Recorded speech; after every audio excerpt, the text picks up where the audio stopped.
శంబరే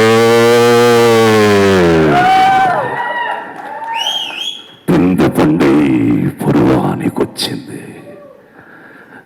నా ఆకలి తీర్చే వయసు నీకొచ్చింది. కొంచెం కొంచెంగా నలుపుతూ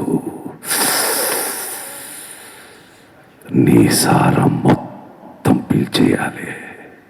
రప్పిస్తా, నిన్ను గద్వాలికి రప్పిస్తా. ఒసే శంబాల, నీకు పెళ్ళ? నన్ను చంపి ఈ సమాధిలో కుళ్ళబెట్టిన నిన్ను వదల శంబాల, వదలా. Thank you.